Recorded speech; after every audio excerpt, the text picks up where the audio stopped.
Hello everyone. नमस्कार दोस्तों, welcome to true I S and P C S. Continue करते हैं अपनी P M F I S general science की discussion को।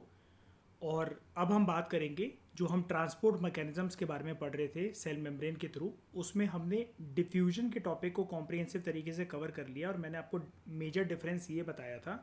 डिफ्यूजन में ये होता है कि it is concerned with exchange of gases. ठीक है, गैसेस का आदान प्रदान होता है जब भी हम टर्म डिफ्यूजन का इस्तेमाल करते हैं। लेकिन वहीं पर अगर हम मॉलिक्यूल्स के आदान प्रदान की बात करें एक वाटर मीडियम के अंदर, एक लिक्विड मीडियम के अंदर, तो वो चीज़ कहलाती है ऑस्मोसिस। तो क्या ऑस्मोसिस भी एक प्रकार का डिफ्यूजन होता है क्या? जी हाँ, होता है। लेकिन ऑस्मोसिस जो है वो सिर्फ और सिर्फ एक वाटर वाले सब्सटेंस के अंदर ही पॉसिबल होता है। तो पहली लाइन से ही आप ये समझ सकते हो, यहाँ पर लिखा हुआ है वाटर जो है वो भी फॉलो करता है डिफ्यूजन के लॉ को। यानी कि यहाँ पर भी कुछ ऐसा होगा कि यहाँ पर है एक हमारा वाटर का एक मीडियम, ठीक है, और इसके अंदर हम कोई भी एक चीज़ डाल देंगे। मान लो कि हमने एक चम्मच लेकर रूह अफ़ज़ा शरबत लिया, उसको एक चम्मच में भरा और ये पानी से फिल्ड एक ग्लास है और इसके अंदर हमने ये डाल दिया। तो यानी कि इसके अंदर कलर जो है वो मिक्स हो जाएगा। अब कोई चीज़ दोस्तों ऐसी भारी भी हो सकती हैं। मान लो कि एक कोई लिक्विड है, वो काफ़ी थिक है, तो वो इसके अंदर गया, हल्का सा कलर चेंज हुआ, लेकिन इस पानी के अंदर ये यहाँ पर नीचे जाकर सेटल हो गया।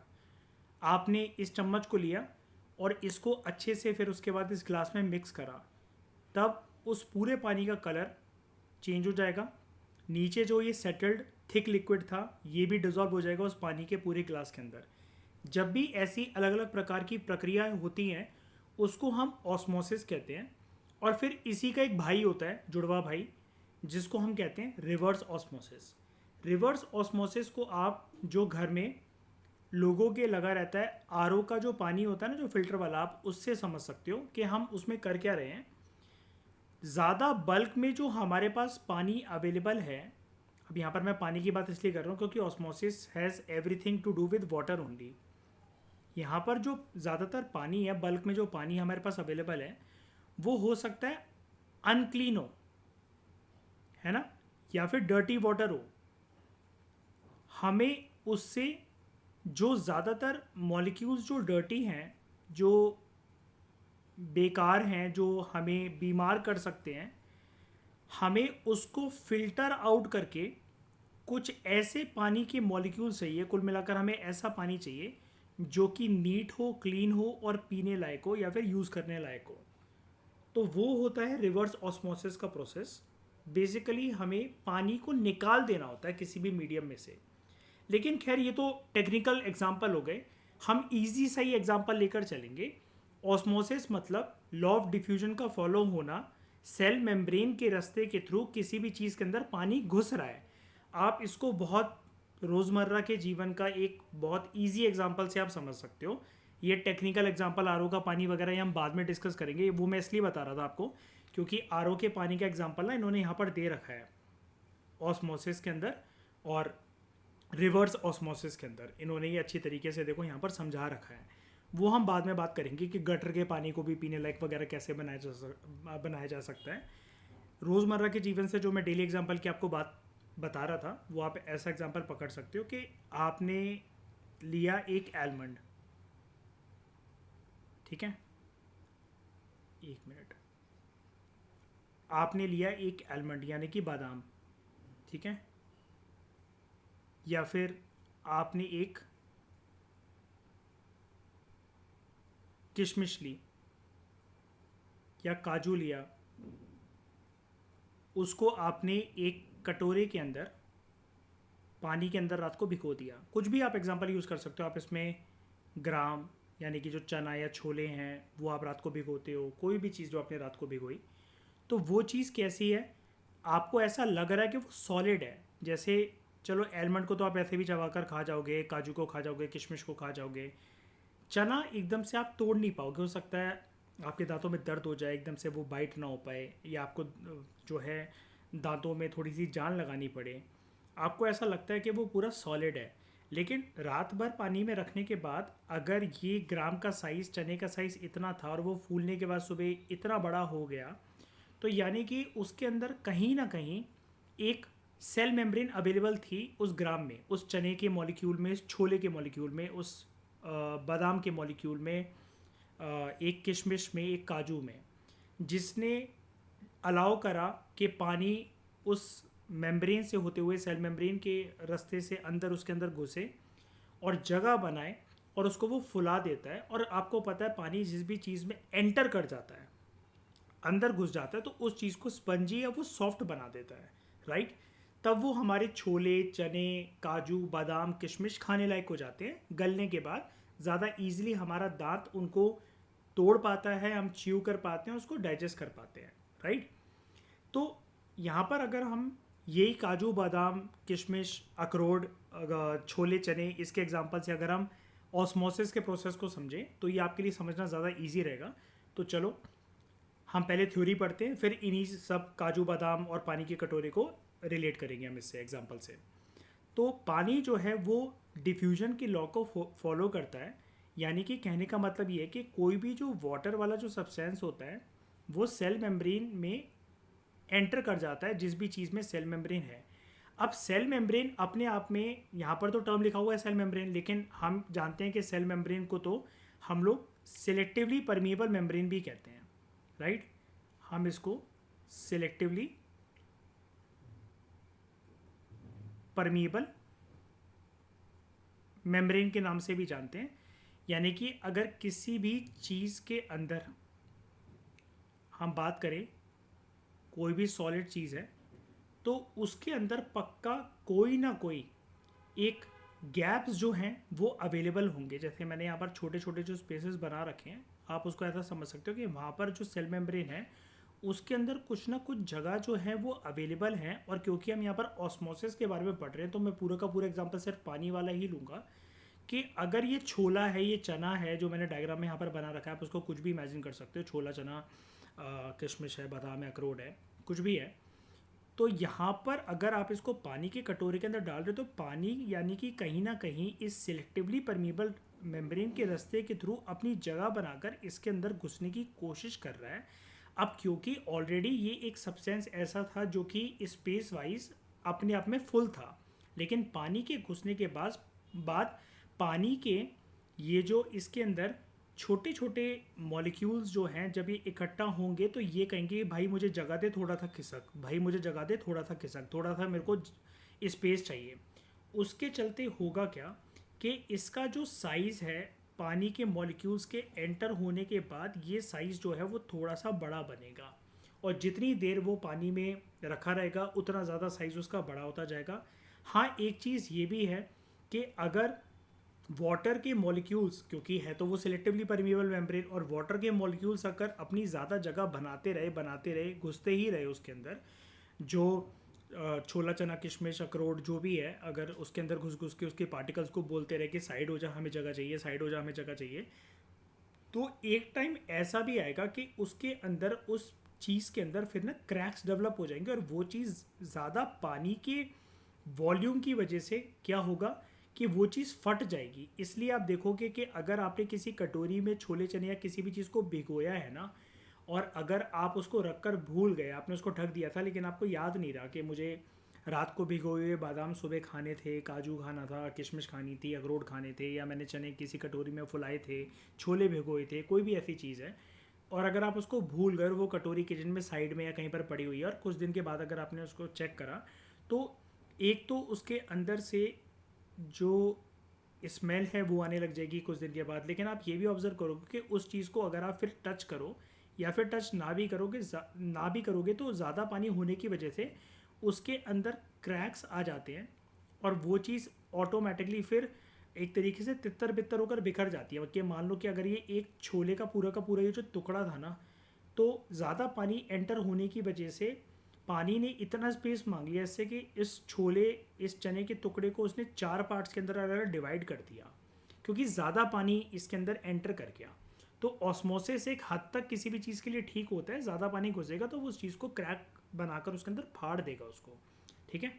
तो पानी जो है वो सेल मेम्ब्रेन के रास्ते से एंटर करता है by a specialised type of diffusion known as osmosis. यानी कि डिफ्यूजन वर्ड सिर्फ अगर आप ऐसे ही सोली इस्तेमाल कर रहे हो तो वो तो सिर्फ गैसेस के लिए यूज़ होता है। जैसा कि मैंने आपको बताया था प्रीवियस लेक्चर के अंदर कि एक कमरे के कोने के अंदर आपने भगवान जी का मंदिर बना रखा है, वहाँ पर आपने अगरबत्ती धूप बत्ती कुछ भी जलाई तो उसकी जो खुशबू है वो पूरे कमरे के अंदर फैल जाएगी। जल वो सिर्फ एक ही कोने में रही है, लेकिन आपके कमरे के अंदर जो एयर मॉलिक्यूल्स जो एयर पार्टिकल्स अवेलेबल है उसके अंदर धूप बत्ती के जो पार्टिकल्स होंगे खुशबूदार, वो जगह बनाते बनाते आगे जाएंगे। और उसके लिए मैंने आपको बताया था कि किसी भी प्रकार की एनर्जी की रिक्वायरमेंट नहीं होती है, it is completely a passive transport mechanism. Osmosis में क्या होता है, डिफ्यूजन ही फॉलो हो रहा है, लेकिन क्योंकि वाटर वाले डिफ्यूजन की बात हो रही है तो जो स्पेशलाइज टाइप ऑफ डिफ्यूजन जो पानी में टेक प्लेस करता है उसका नाम डिफ्यूजन ना होकर जब पानी की बात आती है तो उसका नाम ऑस्मोसिस हो जाता है ये डिफ्यूजन की प्रक्रिया ही। मैं आपको फिर से बोल रहा हूँ, 100 बार बोल चुका हूँ, ध्यान से समझो इस बात को। ऑस्मोसिस एक प्रकार का डिफ्यूजन ही है, लेकिन जब डिफ्यूजन की प्रक्रिया पानी के अंदर होती है तब वो डिफ्यूजन नाम ना होकर ऑस्मोसिस कहलाता है। ओके, अब यहाँ पर दोस्तों आगे बढ़ने से पहले ना आपको 3 टर्म समझने पड़ेंगे, ठीक है, जिससे आपको पूरी पिक्चर आराम से क्लियर हो जाए जो हम आगे पढ़ने वाले हैं। देखो, एक वर्ड है आपके सामने सॉल्यूशन, ठीक है। फिर एक वर्ड आएगा आपके सामने सॉल्यूट और एक वर्ड आएगा सॉल्वेंट, ठीक है। सॉल्यूशन को समझाने से पहले मैं आपको सॉल्यूट और सॉल्वेंट वर्ड क्लियर करता हूं। सबसे पहले देखो, ये जो सॉल्यूट है ना, सॉल्यूट कोई भी वो चीज़ होती है जो चीज़ किसी एक सब्सटेंस के अंदर जाके डिसॉल्व होती है। तो ये जो डिसॉल्व सब्सटेंस होता है ना, इसको हम सॉल्यूट कहते हैं, ठीक है। तो ये कंपोनेंट होता है सॉल्यूशन का। यानी कि आप इसको ऐसा मान लो, एक पानी का ग्लास है आपके पास, उसके अंदर आपने 1 चम्मच नमक या 1 चम्मच चीनी मिला दी।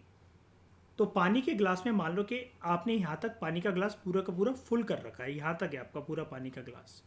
उसके अंदर 1 चम्मच आपने नमक या शक्कर मिला दी, चीनी मिला दी। तो ये जो नमक और शक्कर है एज़ कम्पेयर टू पानी के कंपैरिजन में इसकी क्वांटिटी कम है, क्योंकि मैंने आपको ये बोला कि ग्लास हमने यहाँ तक फिल कर रखा है। और अगर आप डायग्राम में देखो ध्यान से आंखों से, तो ये सॉल्ट और शुगर के पार्टिकल्स आपको कम दिख रहे हैं एज़ कम्पेयर टू जितना वॉल्यूम एक पानी के ग्लास के अंदर भरा हुआ है, ठीक है। तो ये जो शुगर या सॉल्ट के जो पार्टिकल्स है ना, वो है आपका सॉल्यूट। और सॉल्यूट वो चीज़ होती है जो किसी भी सॉल्यूशन के अंदर डिसॉल्व हो जाती है। और याद रखना, सॉल्यूट की मात्रा, इसका जो अमाउंट होता है वो हमेशा कम होता है as compare to solvent. Solute की मात्रा हमेशा कम रहेगी एज़ कम्पेयर टू सॉल्वेंट। अब आप कहोगे सॉल्वेंट क्या है? सॉल्वेंट दोस्तों एक वो सब्सटेंस होता है जिसके अंदर सॉल्यूट आकर मिक्स होगा। यानी कि जो पानी का ग्लास था ना, अगर मैं यहाँ पर अभी नमक और शक्कर की बात ना करूँ, चीनी के पार्टिकल्स और सॉल्ट के पार्टिकल्स की बात अगर मैं ना करूँ, ये जो पानी है ना पूरा का पूरा, ये सॉल्वेंट है। तो ज़्यादा क्वांटिटी के अंदर, हमेशा ज़्यादा अमाउंट के अंदर जो चीज़ होती है वो सॉल्वेंट है। और अमाउंट और क्वांटिटी से समझ जाना, मैं हमेशा यहाँ पर वाटर या लिक्विड सब्सटेंसेस की बात कर रहा हूँ क्योंकि हम ऑस्मोसिस को पढ़ रहे हैं, ठीक है।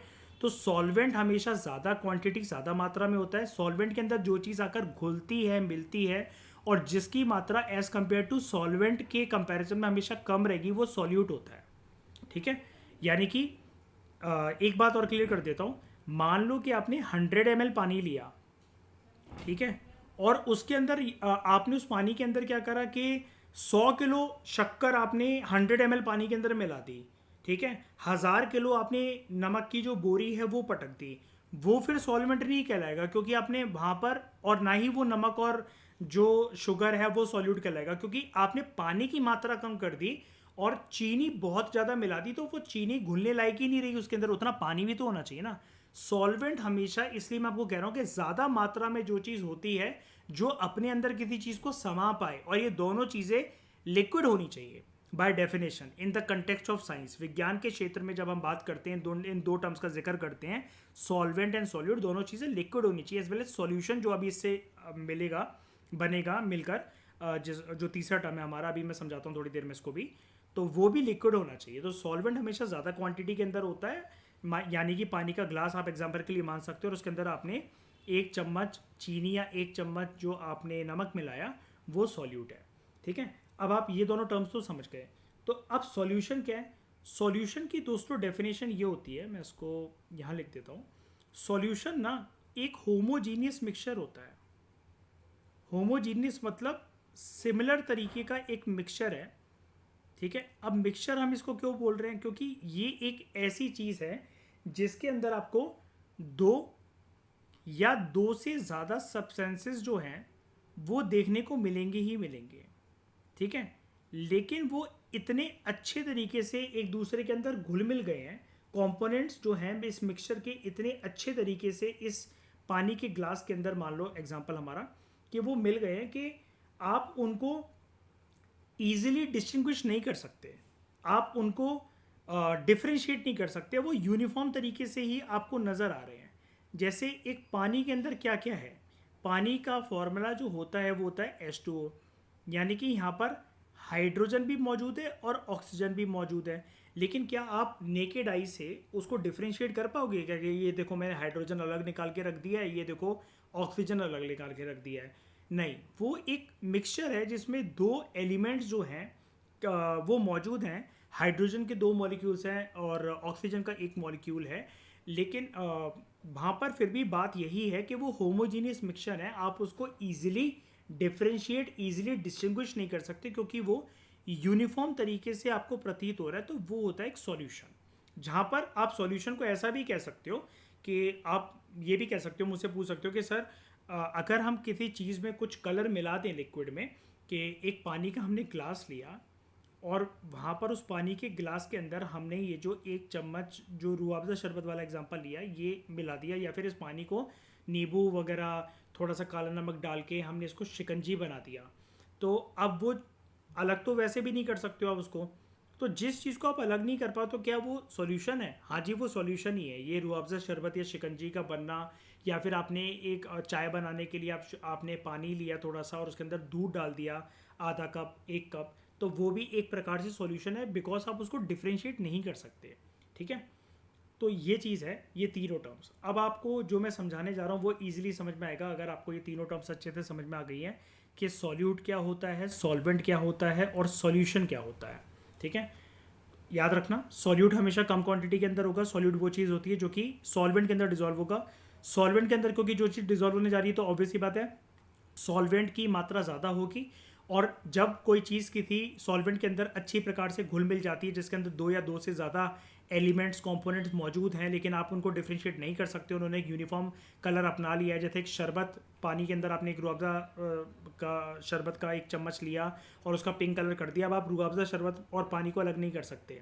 चाय बनाने के लिए आपने पानी और दूध लिया, आप उसको अलग नहीं कर सकते। शिकंजी में बनाने के लिए आपने पानी, नमक, काला नमक, नींबू, थोड़ा सा बर्फ़, ये सब लिया, आप इसको एक एक करके अलग नहीं कर पाओगे। तो वो सॉल्यूशन है अपने आप में। ठीक है, तो अब आगे बढ़ो इसी एक्सप्लेनेशन के साथ। ऑस्मोसिस बेसिकली क्या है? मूवमेंट है सॉल्वेंट की। तो देखो, सॉल्वेंट के लिए मैंने आपको पहले एग्जांपल दे दिया, वाटर। ऑस्मोसिस एक मूवमेंट है सॉल्वेंट की थ्रू सेमी परमिएबल मेम्ब्रेन, यानी कि कोई भी ऐसी चीज़ जिसके अंदर सेमी परमिएबल मेम्ब्रेन है। और इसको हमने शुरू में एग्जांपल के लिए भी समझा था कि आप इसमें चाहे एलमंड का एग्जांपल ले लो, आप इसमें किशमिश को ले लो, काजू को ले लो, बादाम को ले लो, अखरोट को ले लो, चने को ले लो, छोले को ले लो, कोई भी ऐसी चीज़ जो कि आपको सॉलिड लग रही है, अभी आपको लग रहा है देख कर के यार इसके अंदर तो कोई जगह हो ही नहीं सकती, कैसे कोई चीज़ घुस जाएगी। लेकिन आप उसको टेस्ट कर सकते हो कि आप एक पानी के कटोरे के अंदर, जहाँ पर पानी की मात्रा ज़्यादा हो लेकिन नंबर ऑफ बादाम, काजू, किशमिश, अखरोट, छोले, चने ये सब कम हो, आप उसके अंदर डाल के देखो, यानी कि सॉल्वेंट हमेशा ज़्यादा मात्रा में रहेगा। मैंने आपको ये एरो बनाकर पहले ही बता दिया। ठीक है, पानी ज़्यादा होना चाहिए। तो पानी जब किसी भी चीज़ की सेमी परमिएबल मेम्ब्रेन से पास होता है इनटू अ सॉल्यूशन कैसे? अब आपने सॉल्यूशन तो बना ही दिया ना एक तरीके से। अगर आपने नहीं भी बनाया, आप कहोगे सर पानी के अंदर छोले को चने को डालने के बाद हम अलग तो कर ही सकते हैं, लेकिन पानी अपने आप में भी तो एक सॉल्यूशन है ना। तो आप किसी सॉल्यूशन के अंदर जब कोई ऐसी चीज़ डाल रहे हो जिसके अंदर सेमी परमेबल मेम्ब्रेन है और पानी ज़्यादा मात्रा के अंदर, यानी कि पानी वहाँ पर सॉल्वेंट होना चाहिए विद हायर सॉल्यूट कॉन्सेंट्रेशन, यानी कि सॉल्यूट कॉन्सेंट्रेशन वहाँ पर हायर है। अब सॉल्यूट ऐसी चीज़ होती है जो कि सॉल्वेंट के अंदर डिजॉल्व हो जाती है, ठीक है। तो वहाँ पर क्या होगा, वो पूरे के पूरे कॉन्सेंट्रेशन को इक्वलाइज करने की कोशिश करेगा। कहने का मतलब ये है कि अगर आप पानी का ग्लास एक पूरा भर देते हो पानी से, उसके अंदर आपने एक चम्मच रूअफ़ज़ा का जो शरबत है वो मिलाया, सिर्फ एक चम्मच, एक चम्मच भी छोड़ो, आपने एक बूंद मिलाया, हल्का सा एक पिंकिश कलर उसके अंदर आएगा, लेकिन पूरा पानी अभी भी चेंज नहीं होगा, वो आपको जाते हुए दिखेगा, लेकिन वो आपको नॉर्मल पानी नजर आएगा। अब आपने एक चम्मच अगर मिलाया तो पानी का कलर चेंज हो जाएगा, लेकिन आपको लाइट पिंकिश सा दिखेगा, जैसे एक ड्रॉप किसी ने जेल पेन की इंक गिरा दी हो इसके अंदर। वहीं पर अगर आप 100 ml के ग्लास के अंदर, जो घर पे रेगुलर पानी ये पीने वाले ग्लास होते हैं, हमारे पानी पीने वाला ग्लास होते हैं, उसके अंदर आप आधी बॉटल रूअफ़ज़ा को पटक दो, तो अब वो डार्क रेड हो जाएगा, मैरून टाइप बन जाएगा, क्योंकि उसके अंदर अब आपने पानी के बराबर ही या फिर हो सकता है पानी से ज़्यादा आपने वो चीज़ मिला दी हो जो पानी के अंदर मिलना चाहती हो, लेकिन उसको आपको कम क्वांटिटी में डालना था, यानी कि आपने सॉल्यूट की कॉन्सेंट्रेशन बढ़ा दी, जो कि सॉल्वेंट के अंदर जाकर मिलता, सॉल्वेंट की मात्रा आपने कम कर दी, या फिर दोनों को आपने बराबर से कर दिया, या फिर आप ऐसा मान लो 100 ml पानी के अंदर आपने 50 ml भी रूअफ़ज़ा शरबत अगर मिला दिया, तो आपका वो पूरा पानी अब डार्क पिंकिश या लाइट रेडिश नजर आएगा अब आपको, है ना।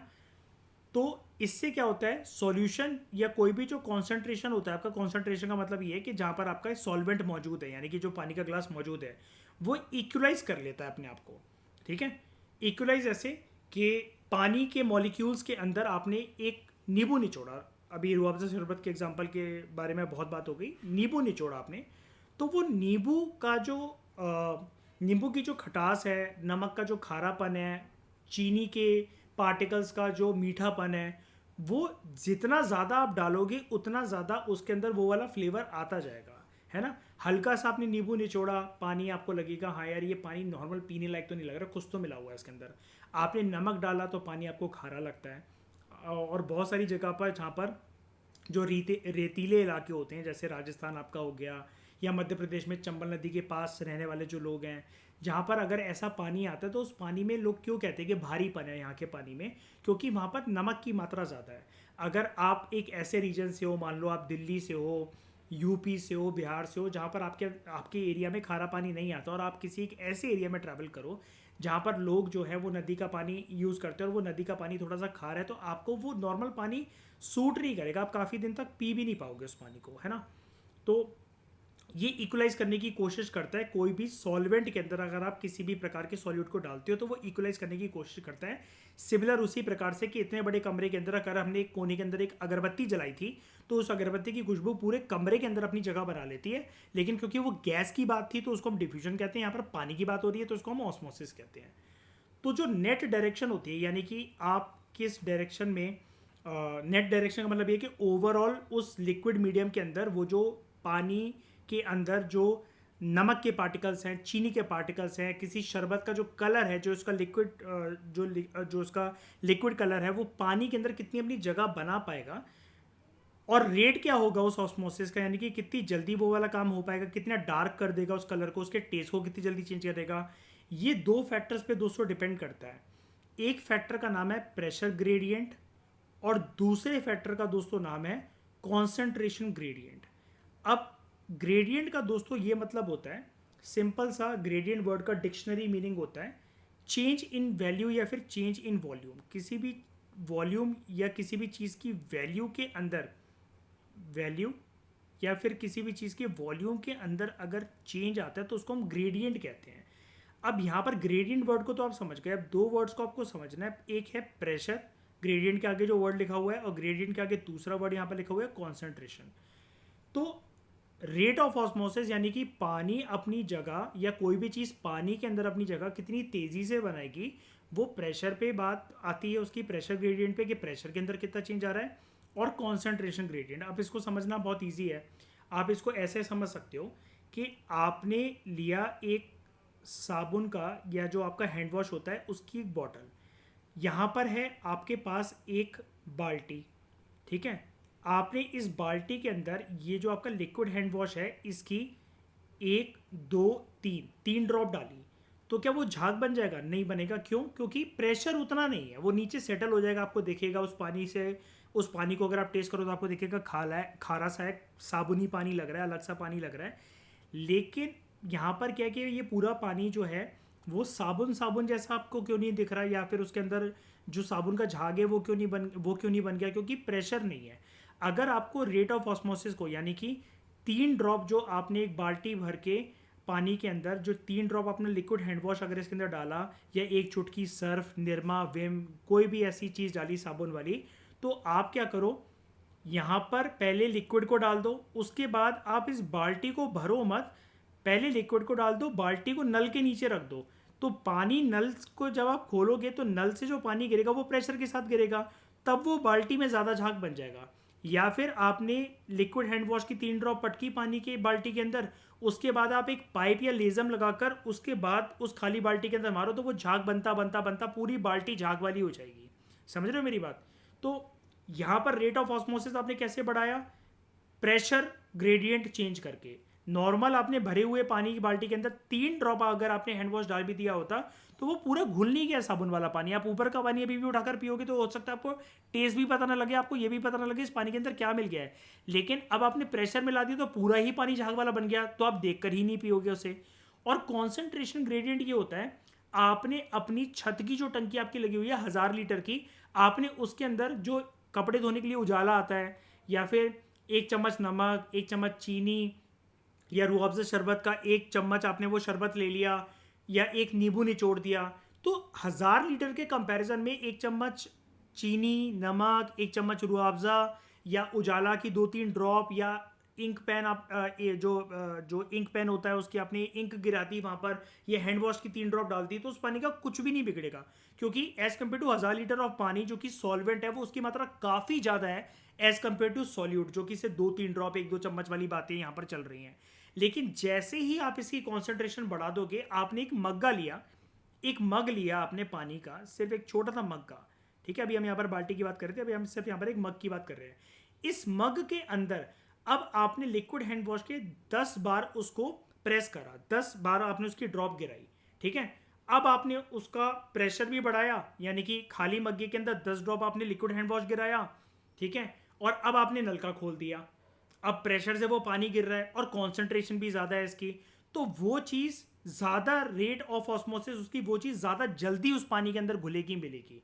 आपने एक मग्गे के अंदर पानी लिया और पूरी रूह अफ़ज़ा की बोतल, पूरी अपनी एक टाटा नमक की जो थैली आती है वो, 1 किलो चीनी, या फिर एक पूरी बोतल उजाला अगर आपने उसके अंदर मिला दिया, तो वो जल्दी असर करेगा क्योंकि आपने उसकी कॉन्सेंट्रेशन बढ़ा दी। तो कहने का मतलब यही है कि किसी भी लिक्विड चीज़ के अंदर कौन सी अपनी कोई चीज़ ज़्यादा जगह बना पा रहा है कि नहीं बना पा रहा है, प्रेशर और कॉन्सेंट्रेशन पर डिपेंड करता है। जैसे बहुत सारे लोगों के घरों में पानी के मटके होते हैं मिट्टी वाले, या नॉर्मल कंटेनर है। अब किसी किसी दिन शहरों में मोटर वाला पानी सुबह लोग चलाते हैं, शाम को चलाते हैं, तो मिट्टी आ जाती है उस पानी के साथ। अब नोटिस नहीं होता है बहुत बार लोगों को, जब तक वो कंटेनर को नीचे तक साफ ना करे। और मटके के पानी में तो अंदर तो मिट्टी रहेगी, लेकिन वो पीने में फिर भी, ये चाहे शहरों के मैं मोटर वाले पानी की बात करूं या फिर गांव के मटकों वाली मैं बात करूं, तो फिर वो पीने में पानी खराब क्यों नहीं लग रहा है? क्योंकि अभी भी उसके अंदर जो मिट्टी है, मिट्टी अपने अपने खा रही है, चाहे मटके के अंदर मिली हुई है, चाहे वो मोटर के पानी से आ रही है, लेकिन फिर भी वो पानी आपको खारा क्यों नहीं लग रहा? आप उसको पी क्यों पा रहे हो?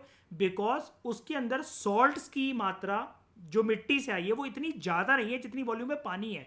लेकिन अगर आप वहीं पर किसी नदी का पानी, या राजस्थान में जैसे खारा पानी आता है अंडरग्राउंड वाटर, मध्य प्रदेश में चंबल नदी के किनारे जो लोग रहते हैं, रीजन में लोग रहते हैं, वहाँ पर खारा पानी देखने को मिलता है। वो आपको खारा, चाहे पानी बिल्कुल साफ लग रहा हो, मिट्टी बिल्कुल भी ना बिछी हो, लेकिन फिर भी वो आपको खारा क्यों लग रहा है टेस्ट में? अगर आप शहर से वहाँ पर जा रहे हो कि आपके आरओ लगा हुआ था और वहाँ का पानी पी कर आप कह रहे हो ये तो बहुत ही नमकीला पानी है, ये तो बहुत ही खारा पानी है, मुझसे तो नहीं पिया जा रहा, ये एक्सप्रेशन आपके अंदर से क्यों आ रहे हैं? बिकॉज वहाँ पर पानी के अंदर सॉल्ट्स की कॉन्सेंट्रेशन बहुत ज़्यादा है। तो आई होप आप अच्छे से समझ गए होंगे ये प्रेशर ग्रेडियंट और कॉन्सेंट्रेशन ग्रेडियंट का पूरा फंडा क्या है। तो यहाँ पर ये लिखा हुआ है, ऑस्मोसिस की प्रक्रिया कुदरती रूप से जीव जंतु कौन कौन से प्रकार के जीव जंतुओं के लिए काम आती है। तो यहाँ पर हमें दो एग्जांपल दे रखे हैं।